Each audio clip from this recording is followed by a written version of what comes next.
muted me.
We're doing some things live here. If anyone's tuning in, we'll be up in just a second here.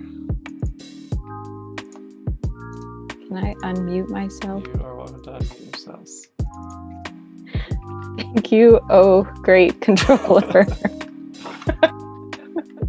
This is some of the technical difficulties that we need to learn for next show. That's right, that's what we're learning. Exactly.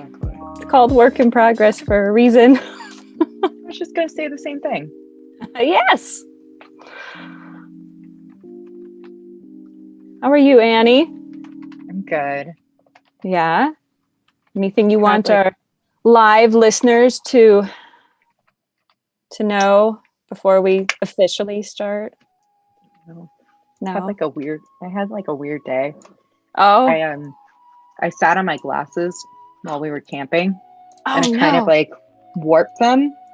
And so for the past 2 days, I've been like lying to myself, like, I have an optometrist appointment in 2 weeks. It's fine. Uh-oh. Just get through it. And like, I just kept getting dizzy. So then I got them fixed today. And then my email broke, which was also super fun. So it's one of those things where you're like, I don't have time for this today. But I think the reality is like, no matter what the day was, you'd always be like, I don't have time for this.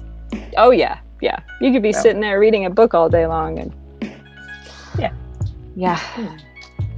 Thanks for making time for us. Yes, thank you for making time for us. I've been looking forward to this all day. This is the fun part. Yeah. I'm looking forward to this all day. Last video here.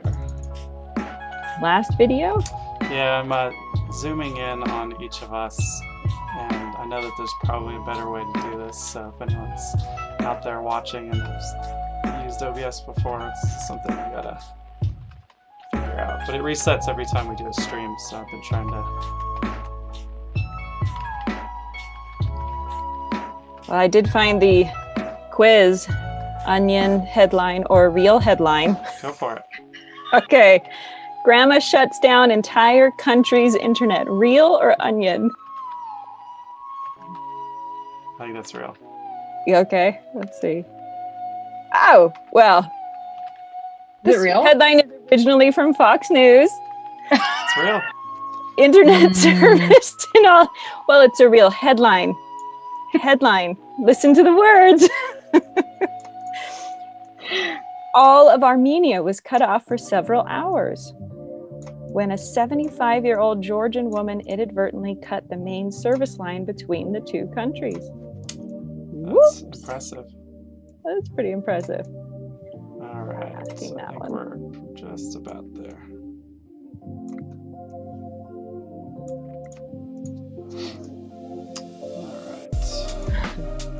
That's Triple some exciting A member. TV right there. All right, let's do another onion headline. Okay. AAA member pulled first from car crash. Real or onion? I don't know the answers, by the way. I feel like I want to say all of these are real. Like, I feel like the point of this framework is to make you think that they're not real, but then they're all real. So I'm going to say it's real. That one was actually an onion one. Really? Yeah. Damn wrong. Totally wrong. Oh. Come on. New detergent washes away stains of murder.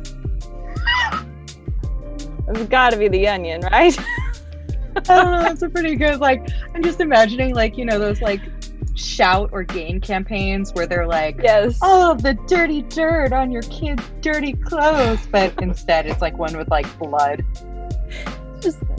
It's like one for, like, it's like one for people who, like, love true crime episodes. Yes, yes.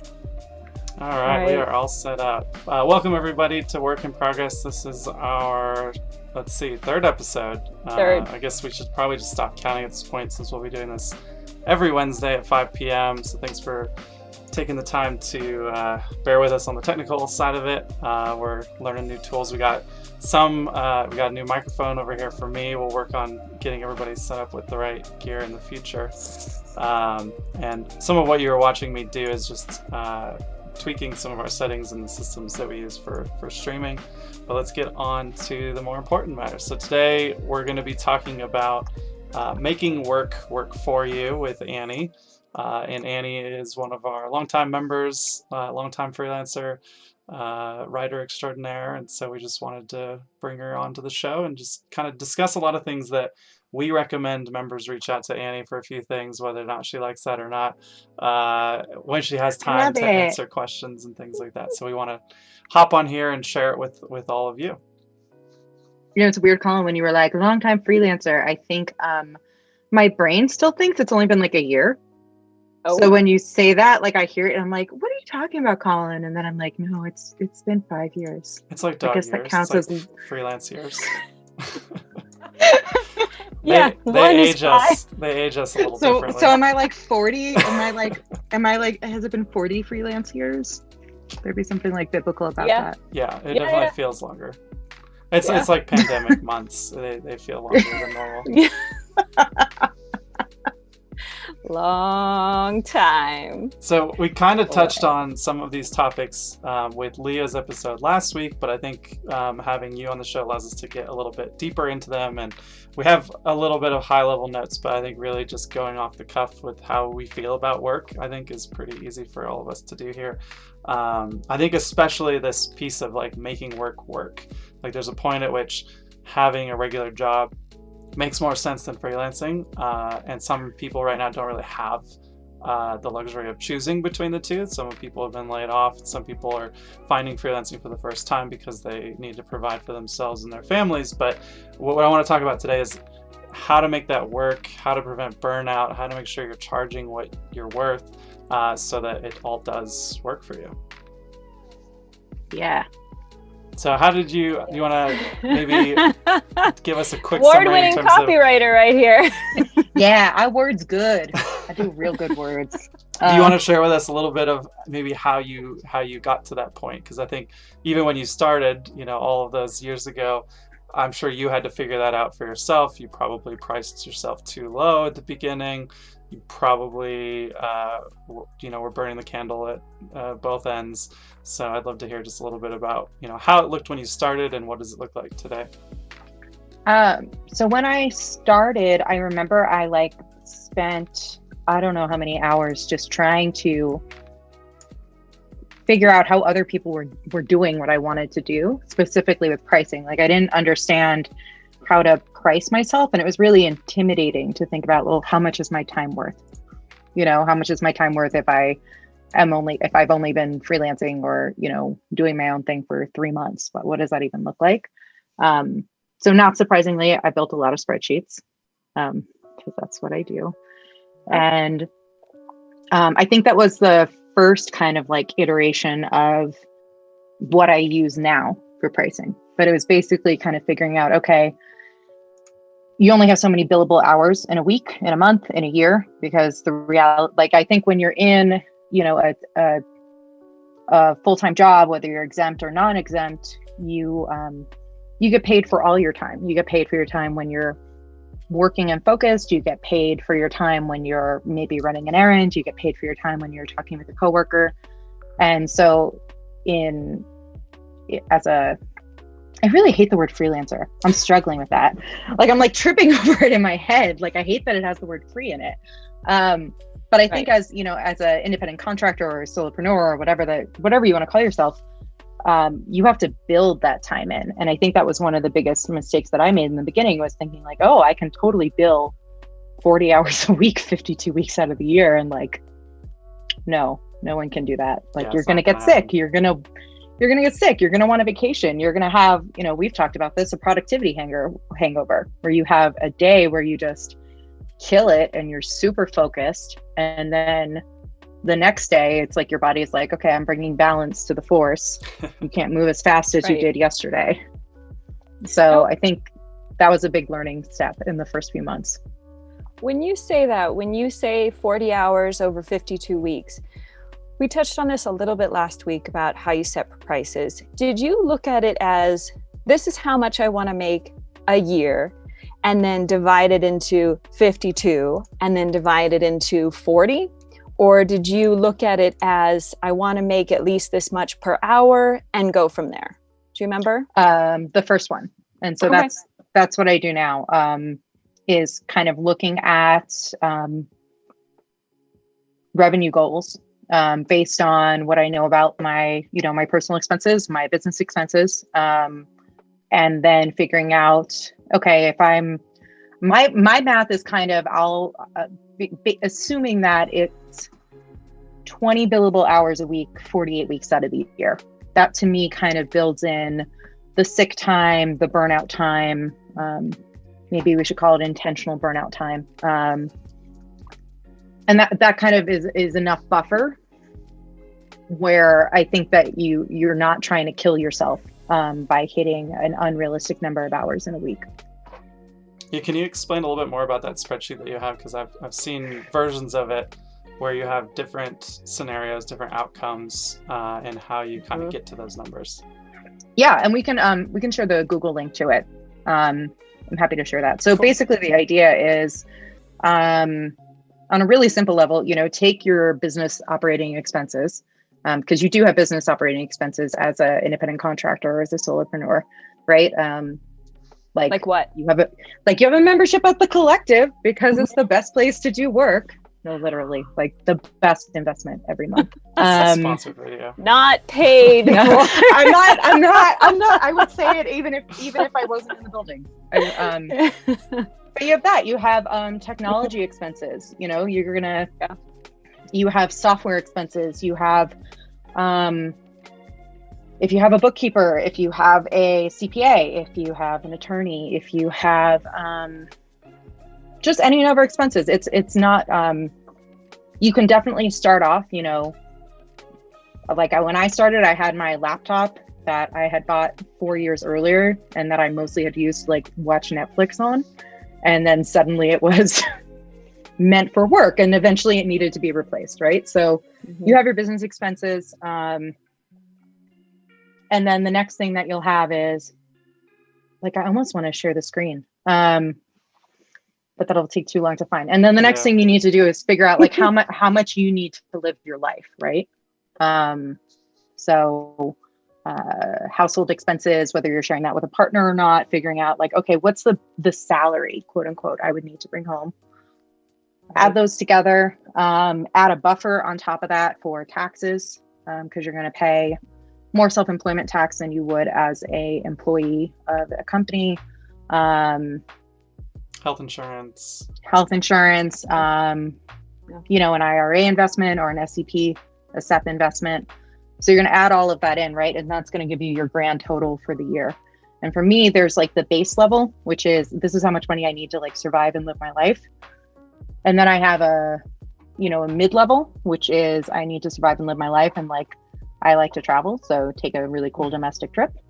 And then there's the level that's I need to survive and live my life and take a domestic trip and like go to Europe every year, right? So you've got this, and everyone defines, I think, their revenue in different ways. Everyone has different goals. Everyone has different things that they want to go for. That's what works for me. And then so you've got that final number at the bottom, like, okay, this is the amount of money I need to bring in per year. And then you can back that out by doing the division. Mm-hmm. So the 48 weeks and then 20 into that. That's my method. What I like about that is that you're going backwards, so you can quickly find out, like, based on how many clients you have or how much work you've worked, you know, maybe this year is not the year for the European trip. Obviously, this year specifically, not the year for that. No. But being able to have those targets versus, you know, a lot of people just bill, they charge a certain rate and they bill, and then they're like, oh, I'm going to go on that European trip, and they don't fully count up all that they're spending. And at the end of the year or even tax time comes around and they realize that the numbers don't match up and they have a shortfall, versus kind of coming up with what that life is that you want to live and going backwards. And we talked about this with Leah, but that having that number means that you can come up with your rate, and you know, especially for that base number, that you can't go lower than that. Because, you know, if you sell something for less than it costs, you can't make it up by selling more of it, right? You're just going to burn yourself out. And so I think that's a really cool way of thinking about it. You know, and I think one of the hardest things in the beginning was what you just said, like there's a value to something. I think one of the hardest things in the beginning was putting that value on yourself and your time. You know, like those household expenses, it definitely is like, I don't know, do I need to have that much money in groceries every month? And then if you, I think it's from Good to Great. I think that's the book it's from, but there's a whole chapter about protecting the asset and how great companies identify the most valuable thing that they do or produce, and they protect it.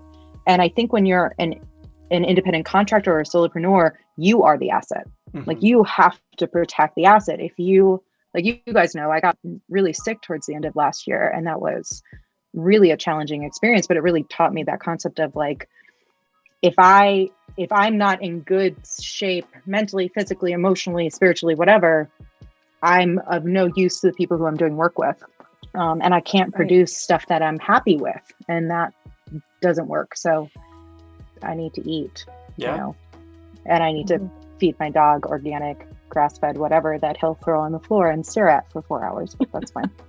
Yeah, I mean, so we're definitely going to talk about taking care of the asset in a second, but I think all of those other expenses that you're talking about, I think a lot of people don't think of them as business expenses, but when, you know, if you are a single person as a freelancer, every expense you have, if this is your full-time job, is your expense of living, and it needs to be accounted for. Right. Obviously, you're not going to be writing it off on your taxes as a business expense, but you need to be able to make sure that your lifestyle matches what is possible with your income. And when you're starting out, that lifestyle is probably going to be a little bit smaller than when you start to grow into your own, you're getting referrals, you start to figure out your pricing. And I think what we're talking about right now is cost-based pricing, right? It's figuring out how much do we cost to live, and then we set our price to that. But there's also value-based pricing, which is a lot trickier. I think this is where imposter syndrome comes into effect. This is where emotion comes into effect. Like, oh, I can't charge that because, you know, list 1,000 reasons why you can't charge that rate. And let's talk about that a little bit. Yeah, value-based pricing, I think, is definitely more challenging from like an emotional, mental standpoint in a lot of ways to set. There was a great speaker who came to Reno, I think it must have been a year or 2 years ago. And I'm going to blank on his name, but he's great. I remember who, I can't remember the name either. Yeah, we can share some notes. We will. Yeah. Anyway, he gave this incredible talk. AAF brought him in, and I think Noble sponsored bringing him in. And oh, we're losing your audio, Annie. Uh-oh. We might have lost Annie completely. All right, we'll wait for her to pop back in here in a second. Oh, she has an ugly screen that is black with white text. Oh, her computer crashed. Yeah. So we will get her back. Come on in, Annie. She might be able to but share. As she's she's talking about is this guy that I also don't know his name off the top of my head, but he has a really good book on value-based pricing, and really thinking through what is the work that you're doing, what is the value to the customer, and not every company is going to be the right kind of company that is going to want to charge that rate. Now this is where we all get to see the really funny graphics until she comes back. I'm gonna take us back into this.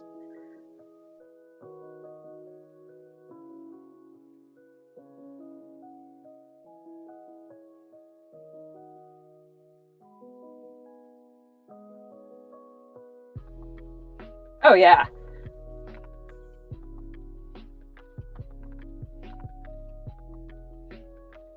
Mm-hmm.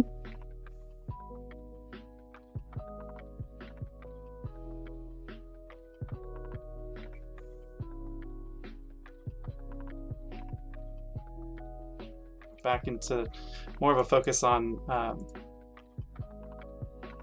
Mm-hmm.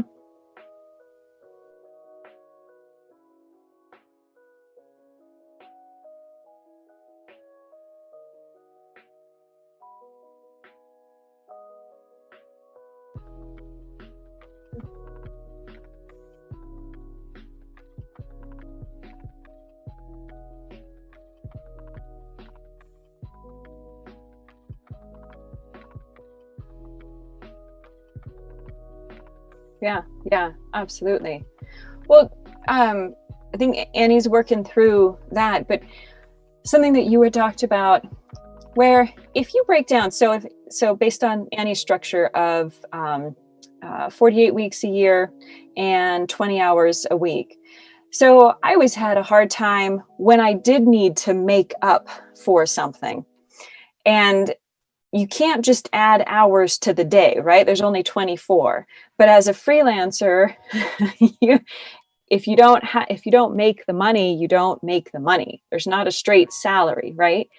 And trying to make that up, like you can't, like cramming for an exam at the end of a semester, it isn't possible. Oh, wait. There we go. Hello. All right, her audio is connected. It's one of those days. Oh, you're muted. Wait.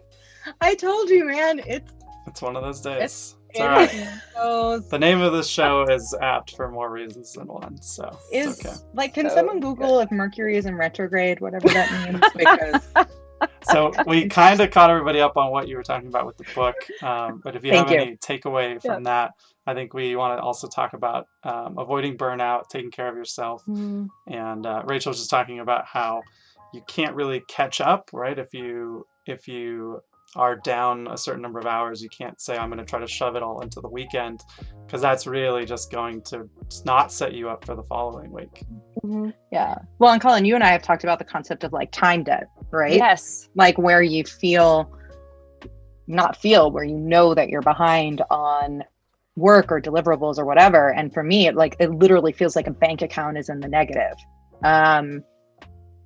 And I think part of, managing burnout is time is your non-renewable resource unless you figure out a way to like clone yourself or hire people or, find efficiencies. So if you're watching your time in the same way that you would your bank account, how do you avoid getting into the red? How do you set yourself up for success? And for me, a lot of that comes down to planning. When I'm doing it well and when I'm happy with what I'm doing, it's when I'm looking out, a month, 3 months, 6 months, a year, and being able to see like, okay, what do these weeks look like? Yeah. How busy are they? Yeah. The tricky thing too is that like services businesses, which most freelancers are services, they are really easy to start because it's your time. At the beginning, you have time and you don't have money, right? So you're trading your time for money. And as you start to grow and you get more clients, services businesses are really difficult to scale. And that is where I think the value-based pricing that we're talking about comes into effect. Or if you can productize some of your services so that you can almost decouple the time from the product. If you wrote a playbook for something and you can sell that multiple times without putting more time into it, now you're getting the benefits of having like a productized service, right? But if you have to write that playbook for every single client, now you're going to have to charge for all of those hours and have those number of hours available to do the work. Yeah, I think a lot of it is trying to figure out like what kind of economies of scale you can create in your own operation, and where you can find opportunities um, to create those, like you said, whether they're through repeatable processes, whether it's through automation, whether it's through getting hiring your own independent contractors, working with a virtual assistant, working with a bookkeeper or a CPA or someone who can kind of help support you. I think that those are important things to consider. And those also lead into a couple of things that I know you've influenced a number of people here at the collective with your email sign off and talking about setting those boundaries, using your email signature as a way of setting that boundary. But then your email signature also refers to, your assistant and being able to farm out some of that work so that someone else, you can work on what makes the money. Responding to emails and requests for meetings does not make money. Can you talk a little bit about that? Yeah. So my email signature, basically, I guess I'll recap. So my email signature kind of lays out what I was finding was when I'm in my inbox all day long, I am not productive and I'm not doing good work or deep work for my clients. And I'm kind of like all over the place. And those are the days that I leave work being like, I literally don't feel like I did anything today. Yeah. So my goal is to try to get out of my inbox, but I want to do that in a way that is thoughtful and extremely communicative with the people who I work with, because I really value my relationships with my clients and the people that I work with. So the email signature basically says, these are the times I check my email and I'll respond within 72 hours. And just know while I'm not responding, I'm doing great work. Jeremy Liu also has a great auto response. I actually, I was impressed with his. I got it once and I was like, ooh, well done, Jeremy. We'll have to pull his up. Yeah, his was really good. So I think that those, but also what's important in the email signature is it does, direct people to Brooke, my virtual assistant, who can help schedule meetings, or, she's at different points when I've had different projects, Brooke can really step in and kind of take the lead on different tasks that I don't have to have my fingers in all the time. Mm-hmm. And then it also does have my cell phone number. So realistically, like my cell phone is always on there. My cell phone's probably in a million different places on the internet at this point. So I feel comfortable knowing that if someone needs to get a hold of me, like they know how. I'm not inaccessible unless I'm like camping and there's no service, in which case that's intentional. Definitely. Yeah, we talked about over communicating last time, but I think that also needs to be balanced with doing the work, right? I think a lot of people do the work around the work because it feels productive. You're answering emails, you're doing the meetings, you're writing proposals. But if none of those things are paying you, then the billable hour, you can go a whole day in your inbox and realize, did I do anything today? Yeah, I sent a bunch of emails, but didn't bill today. And that's a problem. That's where that time debt comes in. That's where, that shortfall is going to come in, and you can't try to make that up. A lot of people try to make it up. A lot of people, this happens with also holding aside money for taxes and, kind of robbing Peter to pay Paul. You're borrowing the money from yourself and I'll just make it up on the next project, and that almost never works out. It's like taking out a credit card against yourself, and so you got to be very careful about that. And what I like about your signature is that you're reminding your clients, like, you're paying me to do really good work, so let me get the work done so that I can deliver it to you, versus having 10 meetings to talk about the work that I'm trying to get done for you, which is really powerful. And, I think there's always a part of me that still feels nervous about the email signature in a way, because I always want to make sure that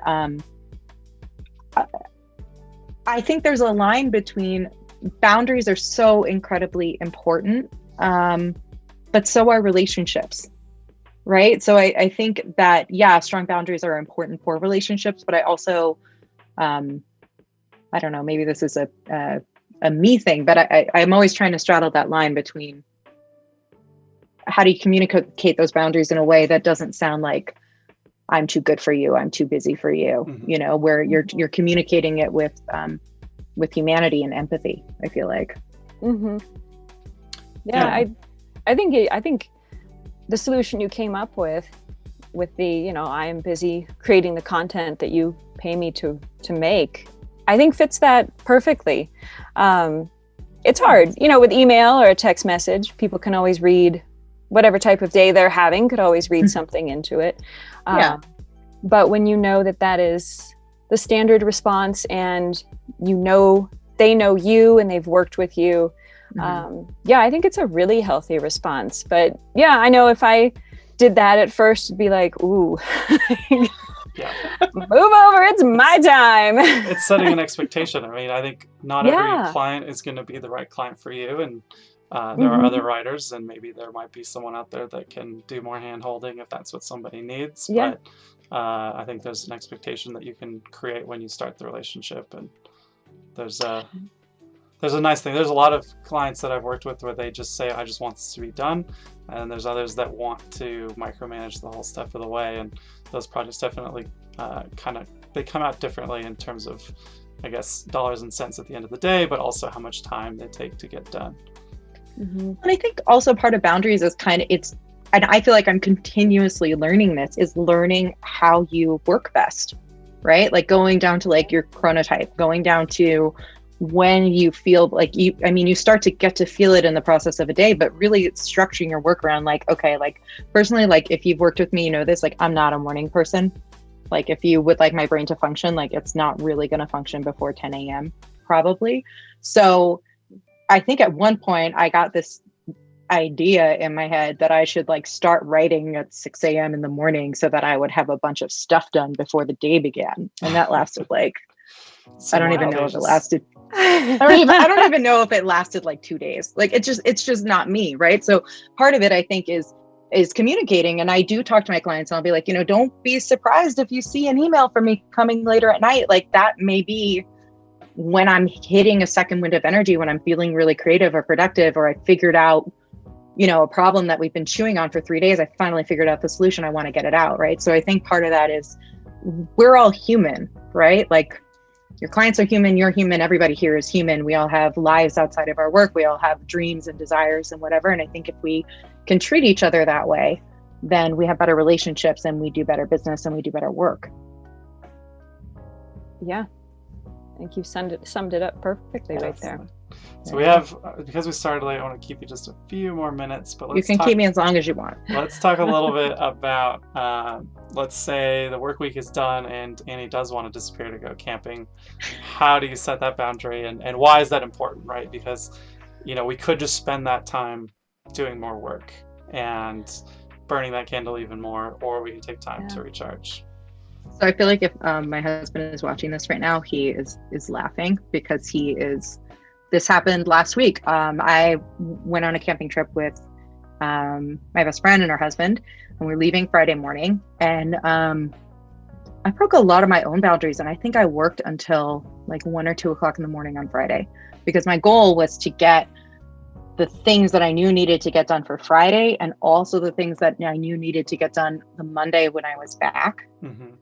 I do not recommend that. It's bad. You know, like and that's what I mean by like, I'm still continuously learning about how to figure it out. Now in doing that, I looked at it and I was like, okay, this is how I could not do this next time. Right. But you didn't cancel the camping trip, right? I mean, you didn't say, oh, I have too many things. So you didn't let that appointment with yourself go. I'm pretty sure my best friend would have like driven over and put me in the trunk of her car and said that you don't get to do that. No, right. I think keeping those commitments are really important. And making plans like that and blocking off the time, and also sometimes accepting that like all the work's not going to get done. Like your to-do list is going to carry over from day after day after day. And I think, you know, bullet journaling is a really great exercise in that, when you start to see the bullets move to the next day, to the next day, to the next day, and then you have to really assess the bullet points. But how long has the bullet point been moving? Are we talking months? Because that might not be a thing that's getting done. Yeah. or you may have some kind of, for me, I find when the bullet point, I mean, I don't bullet journal, I use a different method, but when I find something gets pushed, there's some kind of block there.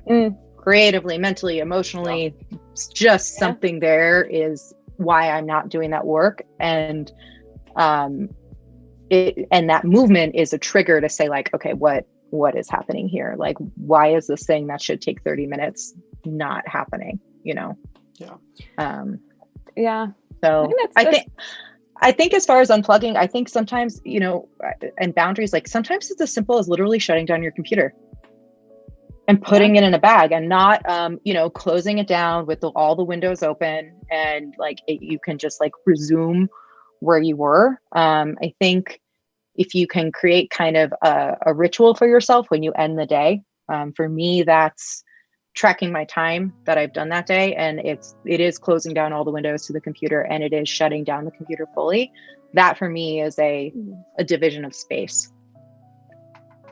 I like that.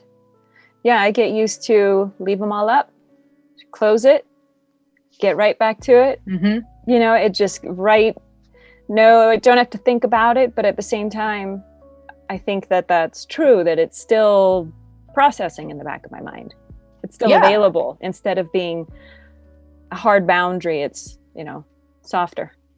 Well, in the same way, like that's using up, memory on your computer to keep those open. Right. It's using up your own internal, it's going to keep running. So I think honestly, sometimes I feel like the more you can write things down, the more you can just like get it off of your brain and stop carrying it so much. I think that's really helpful. Yeah. Definitely. That's why things like bullet journal or Todoist or whichever tools we're all using can help get it out of our heads, so that when we go camping, you're not worried about losing sight of what you were working on. And it won't just have to wait till Monday. But sometimes I feel like the other thing is not to, like on this camping trip, right? I did bring pen and paper with me, and I woke up one morning and I had a solution to a problem that I had been trying to solve for a few weeks. And it just like came out, and I sat outside underneath the trees for like 20 minutes. And I was finally able to like get down because my brain was uncluttered enough. So I think it's also, we're talking about like when work happens. Sometimes work happens when there is inspiration, and you don't want to put it off and say, I'm going to do that tomorrow. Because if the moment passes, sometimes you lose something really beautiful. Definitely.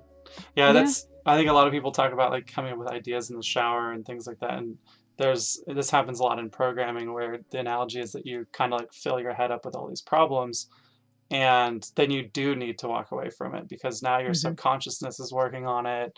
You might see something as you're going for a walk or whatever that might be, that is the answer that you need, and that helps just to kind of be a little bit of a light bulb that goes off. And it might be under a tree, it might be in the shower, and you don't necessarily need to take your laptop and commit to trying to find power and internet and get work done. But that your brain's always going to be working. So I do think also trying to figure out how to empty that out a little bit, so that you can actually enjoy your vacation or the weekend, is also important. And I find that using the bullet journal or something like that at least puts it on one place, instead of carrying it around everywhere and having to can't forget to do this on Monday, can't forget to do this next week, I gotta email this person back, or they're gonna drop me. And so it's definitely worth writing down. Yes. Yeah. Agreed. Awesome. Well, I think that's a good spot to leave it. Rachel, you want to close us out? Yeah. Yeah, sure. I would love to keep going, so we'll have to have you back, Annie. Anytime. And I will avoid technical difficulties. Oh, that's generally unavoidable. Welcome to Work in Progress. It's what happens. It's what we do. We're pivoters. Yes. Yeah. So, well, thank you. Next week, we are looking forward to having two other members that are going to be joining us, Mike Henderson and Ashley Warren. And we're going to be talking about our work from home setups. So some of the gear, some of the layouts. I know we've seen your, I think we saw your work from home layout. There's two of you working in the same space, and I know that can be difficult too. And, setting boundaries again with your workmate. But yeah, so that'll be next week. But thank you so much for tuning in. And thank you very much, Annie, for joining us. Actually, I think I realized we didn't really say, so you are a writer and an editor, and your company is called Flanzraich. Mhm. You like do a space or Flanzraich? No, just no, there's a space, but if you're looking for the URL, it's F like Frank, LAN, Z like zebra, and then the word rights, so WRITES.com. Yeah, that's me. Awesome. So Yeah, that's we'll Annie. put some links to Annie. We'll get her spreadsheet linked up. We'll pull together some other resources that she talked about, and be sure to post them with this video. And Oh, it's Go ahead. Blair Ends. I don't know if you guys said that while I was the guy. gone. That's when it's Blair Ends. See, And- you gotta like, we will connect that name to the topic, and Yes. yeah, it it's all always together. processing in the background. It's just That's gotta come out at yeah, some point. there's something to when the camera's on you. A lot of words go right out of your head too. So Yeah. Awesome. Well, thanks so much. Thanks for joining us for Work in Progress, and we will see you all next week at 5 on Wednesday. All right. Bye, Thank guys. you much. Bye. My interwebs.